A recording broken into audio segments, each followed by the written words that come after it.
कि शायद जो बांग्लादेश की टीम आज के दिन दूसरा सेशन भी बैटिंग करेगी, लेकिन ऐसा मुमकिन ही नहीं हो पाया जब तक अश्विन है भाई साहब अहमदाबाद में हारे थे। और मैं बार बार ये कह रहा था इंडिया डिजर्व करता था। दी जाती है दुनिया में किसी और अंदाज में फैसले होते हैं, पाकिस्तान में किसी और अंदाज में फैसले होते हैं। यहाँ पर तो अगर कोई किसी के तस्मे ना सिर्फ वो टूर्नामेंट जीतना बल्कि ये भी, और हिंदुस्तान को बहुत बहुत मुबारक हो, बिकॉज 144 रन पर इंडिया के 6 विकेट ले लिए थे बांग्लादेश ने। आपको नहीं लग रहा कि वहां पे गेम थोड़ा निकल गया बांग्लादेश के हाथ से, जहां पे बांग्लादेश भारत को 225 पे रोक सकता था? भाई साहब, कोई माई का लाल है ही नहीं है जो भारत को भारत में टेस्ट सीरीज हरा सके। और अश्विन ने एक्स्ट्राऑर्डिनरी इनिंग खेली, सेंसिबल इनिंग खेली, समझदारी से इनिंग खेली, जल्दबाजी नहीं की। अश्विन ने जिस तरह 100 की और इसी बांग्लादेश ने पाकिस्तान को कुत्ते की तरह दलील करके दोस्तों हराया है। हमने इतनी घटिया क्रिकेट खेल लिया कि हमारा अल्लाह हाफिज हो चुका हुआ है। बेटा आप पाकिस्तान देश को जो अभी व्हाइट वॉश करके आई है पाकिस्तान को, जिसका कॉन्फिडेंस बहुत ऊपर था, जिनके प्लेयर्स की तरफ से बड़े जबरदस्त बयान देखने को मिले कि वो बिल्कुल फोकस कर रहे हैं भारत की सीरीज पे और उनको पिछली सीरीज को भुला देना है। ऐसा लग रहा था कि वो बहुत टफ टाइम देंगे, ऐसा लग रहा था, बातें हो रही थी कि शायद भारत को भी बांग्लादेश टफ टाइम दे पाएगा, लेकिन ऐसा देखने में नहीं मिला। वो इसलिए कि भारत वर्ल्ड टेस्ट चैंपियनशिप पे नंबर 1 साइड है। इसकी कोई वजह है, उनके जो प्लेयर्स का कैलिबर है वो बहुत तगड़ा है, वो बहुत जबरदस्त है। उनकी जो पेडिग्री है प्लेयर की, वो बाकी प्लेयर से, दुनियाई प्लेयर से बहुत ज्यादा ऊपर है। वो अपने प्लेयर्स पे प्रॉपर तरीके से इन्वेस्ट कर रहे हैं। हर फॉर्मेट की टीम उनके पास मौजूद है, जिसकी वजह से वो आज वर्ल्ड टेस्ट चैंपियनशिप में पहले नंबर पे खड़े हैं। और उनके पास वो 2 या 3 प्लेयर्स पे अपनी क्रिकेट नहीं खेल रहे हैं कि उन्हीं के नारे लगवाई जाएं और वही जो है ना कुछ करें ना करें। और जब उनको पता चला कि हमारा टारगेट सेट हो गया, उन्होंने कहा जी बांग्लादेश को आगे आगे लगे, अब आपको देखते हैं कि आप में कितना पानी है, आप हमें करके दिखाएं। तो उसके बाद फिर अश्विन आ गया। पहले उन्होंने बैटिंग में अपनी परफॉर्मेंस दिखाई, उसके बाद उन्होंने बॉलिंग में आके फिर 6 आउट कर गया वो। तो यही चीज़ होती है कि जब आपके प्लेयर्स परफॉर्म करने के लिए भूखे होते हैं, जीतने के लिए भूखे होते हैं, तो वैसा ही this is a very good player, all rounder in this generation. जैसा कि आपके सामने है इंडिया की टीम की कैसी बैटिंग की कि उनकी ओपनिंग में स्टैंड नहीं दे सका, पर उनके मिडल ऑर्डर ने आके ऐसी बैटिंग की कि अपनी टीम को ऊपर ले आए और मैच जितवा दिया। थोड़ा घबरा जाते हैं, लेकिन इंडिया में ये दिखने को इंडिया में घबराने वाली बात नहीं है। इंडिया में प्लेयर्स को इतना पक्का कर देते हैं, इतना उनको स्ट्रॉन्ग कर देते हैं, इतना उनका माइंडसेट हैवी कर देते हैं, बड़ा कर देते हैं कि उनको मसला नहीं होता। उसने करके दिखाया जडेजा, अश्विन, मैं कहता हूँ ब्रिलियंट, आउटस्टैंडिंग बैटिंग किया उन लोगों ने अपनी टीम के लिए और दिखा दिया कि वो एक इंडिया की टीम है और बहुत तगड़ी टीम है। किसी टाइम भी वो स्टैंड ले सकती है, कुछ भी, ना कि पाकिस्तानियों की तरह जो कि जिम्बाब्वियों के आगे भी टिक नहीं पाते। देखिए मेरी नज़र में सारा क्रेडिट पहले जाता है अश्विन को। इंडिया के 6 आउट हो चुके थे, अगर अश्विन अच्छी इनिंग्स ना खेलता तो हो सकता था शोएब अख्तर जैसा प्लेयर इस टीम में होता तो यही हाल जो इस वक्त इंडिया ने बांग्लादेश का किया है, शायद मैं कहती हूँ कि पाकिस्तानी बांग्लादेश का कर देता, लेकिन उसके लिए रन्स की भी ज़रूरत होती है। अगर आप देखें कि इंडिया ने अब इतने ज़्यादा रन्स ऑन बोर्ड बनाए थे और उस पर फिर विकेट्स के साथ जो वो मैच को संभाला है। अब एक जो प्रॉब्लम है, मुश्किल है, वो आगे कानपुर स्टेडियम के अंदर जो है वो होगी और एक बड़ा इम्तिहान होगा, क्योंकि वहाँ पर एक्सपीरियंस ही एक ऐसी चीज़ है, तजर्बा ही एक ऐसी चीज़ है जो वहाँ पर आपके काम आएगा। अश्विन की अगर मैं बात करूँ, he is 38 years old, Jadeja is 30+, मतलब जितने भी प्लेयर्स हैं उन्होंने अपनी क्रिकेट के अंदर एज गुजारी है। एक होता है कि आप घर पर ही 30 साल के हो गए हो तो आप कहते हो कि भाई मुझे मेरा बड़ा तजर्बा है, लेकिन एक होता है कि आपने किसी फील्ड में वो सारा अपने ज़िंदगी का सफ़र जो है वो गुजारा है, मतलब वो इंग्लिश वाला सफ़र भी और उर्दू वाला सफ़र भी। जब आप वो किसी फील्ड में करते हैं ना तो आप उसके एक्सपर्ट हो जाते हैं। तो एक्सपर्ट्स के लिए सिचुएशंस को अंडरस्टैंड करना, कंडीशंस को अंडरस्टैंड करना आसान हो जाता है। तो कानपुर के अंदर अगर हम कहें कि बैटिंग रन ज़्यादा हो सकते हैं, तो अब इंडिया ने उसको किस तरह से मैनेज करना, अपॉर्चुनिटी को ग्रैब नहीं कर पाए, जिनका उनको दुख होगा। अब जो दूसरा टेस्ट मैच है वो कानपुर में है, जो कि चेन्नई नीचे है, कानपुर ऊपर है। यूपी में है ना कानपुर, ग्रीन पार्क उत्तर प्रदेश में है ना, if I am not wrong. अगर उत्तर प्रदेश में है चेन्नई से तो मेरे ख्याल से कोई ये 1100-1200 किलोमीटर होगा, if I am not wrong, लेकिन ये उत्तर प्रदेश में या कानपुर लखनऊ के पास, राइट।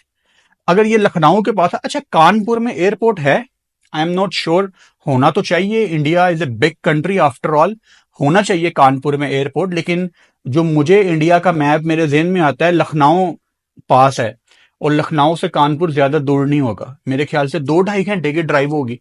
मैं गलत भी हो सकता हूँ, भी रैंडमली जो मेरे माइंड में आ रहा है। बताइएगा मुझे कि क्या इंडियन टीम लखनऊ एयरपोर्ट जाएगी और वहां से बाय रोड कानपुर जाएगी, या चेन्नई से डायरेक्ट ये लेकिन बात वही है कि बीच में जो है शांतु थोड़ा सा अटक गया था और शांतु की वजह से थोड़ा सा ऐसा लग रहा था कि यार जो है वो नेक्स्ट सेशन तक जो है गेम को लेके चला जाएगा, लेकिन शांतु को भी जो है वो आके फिर जो है वो आउट कर दिया गया बड़े आराम के साथ। जो है जडेजा ने, पहले तो जडेजा और जो है वो अश्विन को लगाया ही नहीं गया, जब इन दोनों को लगाया गया तो इन्होंने चुटकियों में बांग्लादेश की टीम को ऑल आउट कर दिया। हालांकि पहले जो शाकिब का एक जो है वो चांस मिस भी किया था ऋषभ पंत ने, लेकिन उसके बाद जब अश्विन आए तो अश्विन ने आते साथ जो है शाकिब को आउट कर दिया। बहुत कमाल का शाकिब का वो कैच जो है वो जायसवाल ने पकड़ा था, उसके बाद फिर जो है वो कोई टिक ही नहीं पाया। यकीन माने चुटकियों में ऐसा मैं अभी सोच रहा था यार कि लाइव जाऊंगा लंच के टाइम और जो है वो उसके बाद दोबारा से वापस आएंगे, शायद दोबारा से एक सेशन जो है वो बांग्लादेश की टीम खेल लेगी, लेकिन ऐसा हो ही नहीं पाया। और बिल्कुल आराम के साथ आप देखें 194 में जो है वो इनकी है कि इंडिया हर फॉर्मेट में बेहतरीन क्रिकेट है। टेस्ट में देख लें, T20 में देख लें, आप वनडे में देख लें, मतलब उनकी जो कैटेगरी है ना उन्होंने उस हिसाब से बनाई हुई है। मतलब कोई भी लड़का उनका जो टेस्ट का है वो वनडे नहीं खेल रहा, वनडे वाला टेस्ट नहीं खेल रहा, जो जिस फॉर्मेट में जैसे सेट है ना उसको वैसे खिला रहे हैं। इंडिया ने आज बहुत से लोगों के मुंह बंद कर दिए हैं जो कि ये बोल रहे थे कि यार इंडिया का जो क्या था टॉप ऑर्डर नहीं चला।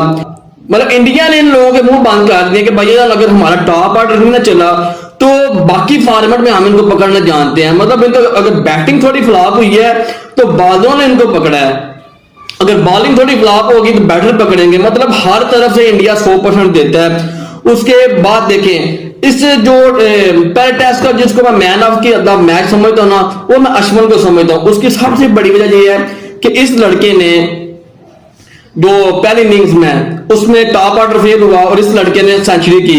उसके बाद फास्ट बॉलर्स ले लें या बल्लेबाज ले लें, मगर भारत की जो एक ग्रेट सक्सेस की एक स्टोरी है वो यही है कि बहुत सारे क्रिकेटर्स जो हैं वो शुरू जब अपना करियर करते हैं तो सीख रहे होते हैं, सो एक लर्निंग कर्व पे जाते हैं और उसके बाद उठान पकड़ते हैं और उठान जो है वो बहुत देर तक वहां रहती है और वो परफॉर्मेंस जो है ना वो प्लेटो नहीं होती या गिरती नहीं है, क्योंकि उनको पता है कि पीछे बहुत ज्यादा कंपटीशन है। आपकी जो बेंच स्ट्रेंथ पे बहुत सारे ऐसे प्लेयर्स हैं जो आपको चैलेंज करते हैं, सो आपको हमेशा से अपनी परफॉर्मेंस जो है ना वो उठा के रखनी पड़ती है। इसीलिए भारत की बी टीम और सी टीम्स भी मुकाबला आजकल डोमेस्टिकली कर रही है, बल्कि डी टीम भी बनाई हुई, इतना पोटेंशियल और टैलेंट है। सो इससे क्या होता है कि जब आपके पीछे और भी घोड़े लगा दिए जाते हैं तो आपको फिर अपने आप को भी संभालना है और हर मैच ऐसे खेलना है जैसे आपका आखिरी मैच है और अपनी परफॉर्मेंस को मेंटेन करना है। यहाँ पे मीडियोक्रिटी की कोई जगह नहीं है। तो ये सारी चीजें सामने रखते हुए ही भारत बहुत बड़ी टीम अब बन चुकी है और इसका क्रेडिट जो है उनके सिस्टम को देना पड़ेगा। क्रेडिट देना पड़ेगा कि सिलेक्ट ठीक प्लेयर्स करते हैं और क्रेडिट देना पड़ेगा सबसे ज्यादा प्लेयर्स को, क्योंकि उन्होंने ऐसी मिसालें कायम की हैं जो कि सब कॉन्टिनेंट टीम की हिस्ट्री में बहुत कम है। हमारी बड़ी सुपर टीम थी जब इमरान खान कप्तान थे, मगर ऑस्ट्रेलिया में फिर भी हम नहीं हरा सके थे ऑस्ट्रेलिया को। हाँ, वनडे टूर्नामेंट जरूर जीते थे मगर ऑस्ट्रेलिया को ऑस्ट्रेलिया में नहीं हरा सके थे, जो कि भारत ने किया। इसी तरह से मतलब है हम भारत में जाके जीते थे 86 की सीरीज, इसी तरह से वेस्ट इंडीज में अगर उन्होंने चीटिंग ना की होती तो हम वो भी और गुड फॉर वर्ल्ड क्रिकेट।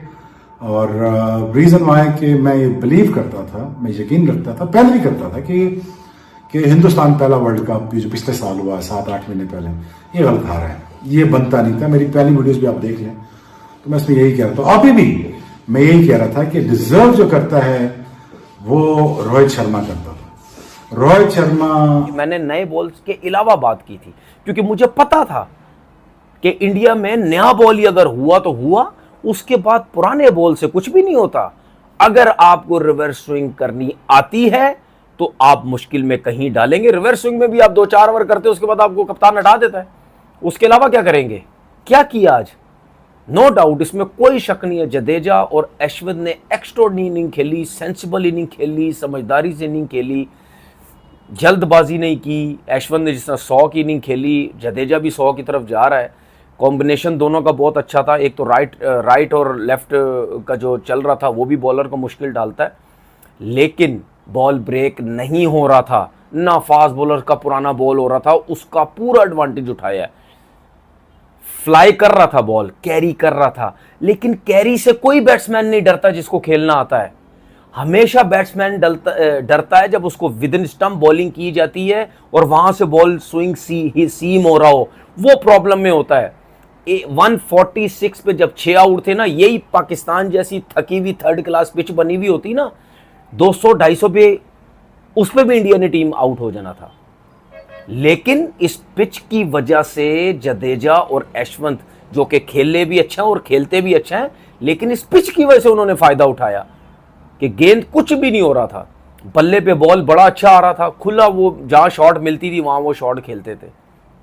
और हमने कैसी बनाई थी यहां पे, मैं क्यों मगजमारी कर रहा था कि ऐसी पिच बनाओ जहां पे कोई फास्ट बॉलर अगर हमें तंग करता है तो हम स्पिनर पे टैकल कर जाएं, हमें हमारे बैट्समैनों को रेस्ट मिले, कहीं सुकून मिले। हमारे तो बैट्समैनों को सुकून ही नहीं मिल रहा था।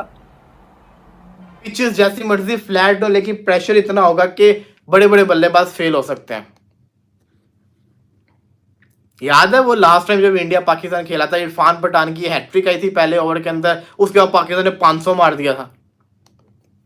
I am sorry to say but Babar is nothing more than over hype below average player. यार अभी तो जिसको कहते हैं बांग्लादेश की बात कर रहे हैं ना, बांग्लादेश की जिसको कहते हैं आप शांतु को रख रहे हैं, मुशफिकुर रहीम को रख रहे हैं, शाकिबुल हसन को रख रहे हैं।